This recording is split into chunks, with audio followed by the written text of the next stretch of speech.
Hi friends, thanks for joining me. Today I've got a new video for you for Hit Kit Club, and I'm taking part in this week's challenge, which is the colour challenge, and as you can see it's shades of orange.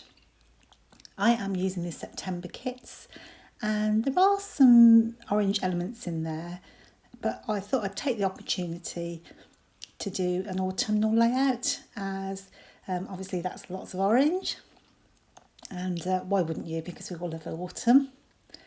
And I'm going to use some of the past colour kits to colour some leaves that I've cut out on my silhouette. So these leaves are from the subscriber cut files that you'll find on the site, so they are free to subscribers, and I've just cut some of the leaves out that were intended for the wreath.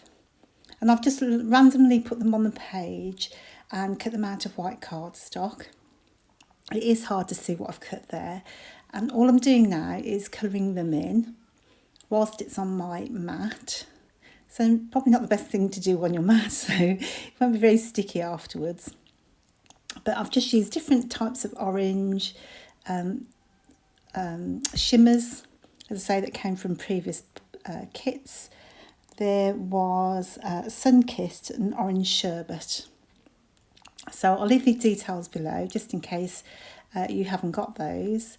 They are always handy to keep in your stash. So after letting all that dry, I felt like I needed more orange. So I'm now going back in with my Distress Oxide ink, and this is Spiced Marmalade.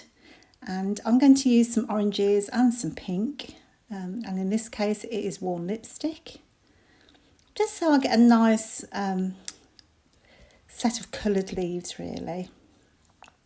Now if I was doing this again I might do it in the other order, so put down the Distress Oxide first and then add the shimmers. However, if I do it that way round, the Distress Oxides will reactivate, so you can get patches of white or paler colours, so just something to bear in mind really. So I am adding a little bit more colour because now I've taken them off I think just could do with a little bit more.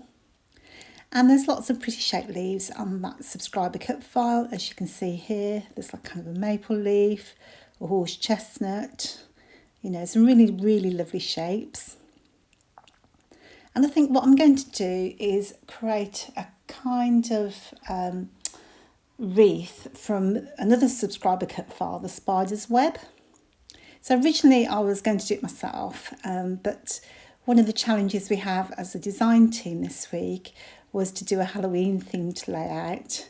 And of course there's not too much Halloween in the September kit, so I'm relying on the cut file to help me with that.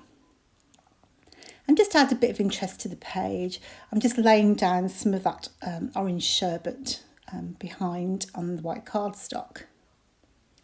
So I've just speeded things up a little bit, just so it's not too tedious for you hopefully. And as you can see, I've cut out the Spider's Web from black cardstock.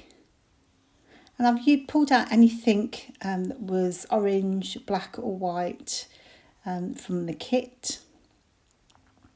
I'm just going to arrange those leaves down the bottom hand side there, and then use some of the pattern papers, pocket life cards and the Kit Bar sheets to just kind of reinforce that orange texture.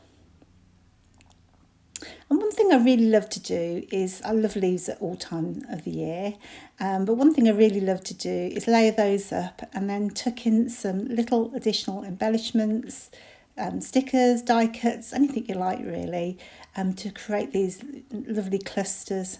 It is my absolute favourite thing to do, as I say, and I always think if you get stuck for an idea when you're creating, you can create these pretty clusters, and leaves just seem to go with about everything. So you know, if you get stuck in future, it's a great way to add a little bit of flair to your layout. So I'm just tucking in bits and pieces there, as you can see, and I've used some of the die cuts that came with the September kit, again pulling out the sort of the dark the black and white florals and leaves. And I think those are the clear stickers that came with the Pocket Life kit. Just add a little bit of journaling here and there, which is always fun. Now, one thing I do here actually, or in a while, is I wanted to add some gold thread.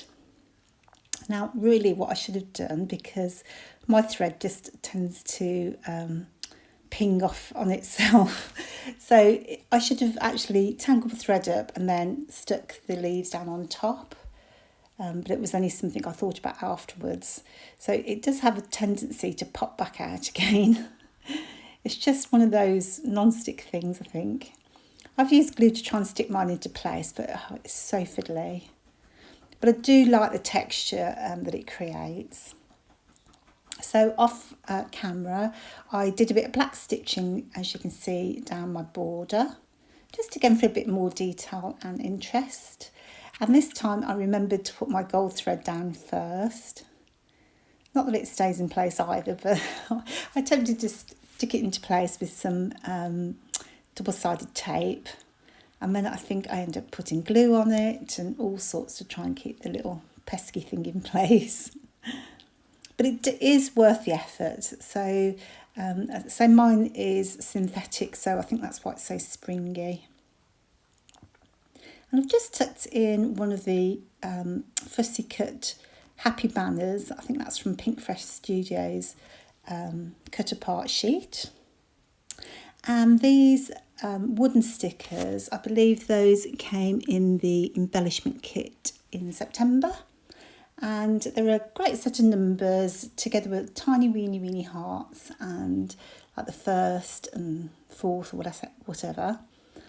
So as this was a Halloween layout, 31st was my title, which I love.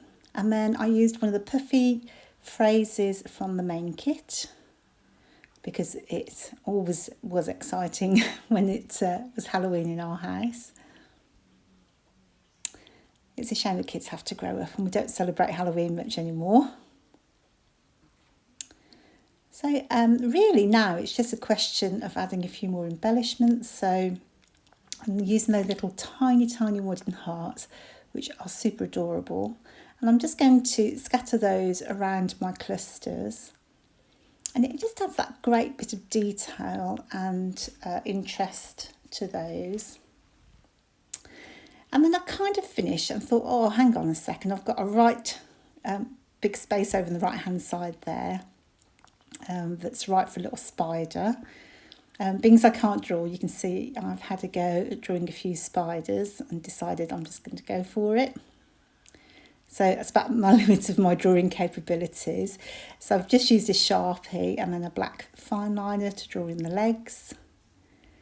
And I'm just going to use a ruler then just to do the cobweb bit. And just to hide any imperfections, I did a little squiggle there. And I think it needed some eyes, which I've just popped in with a white pen. And then I thought, oh no, I'm going to add a bit of cobweb. So I'm just going to try another, just to make sure that I know how to draw a cobweb. It's one of those things you think, I know what that looks like, but can I draw it? So it's always good to test it out first, isn't it? Anyway, I think it just adds a super cute little detail to your page. So I think it's nice to have handmade things on a page. We might appreciate those in future. And that about wraps it up. So I'm going to leave you with the close-ups and some detail shots at the end.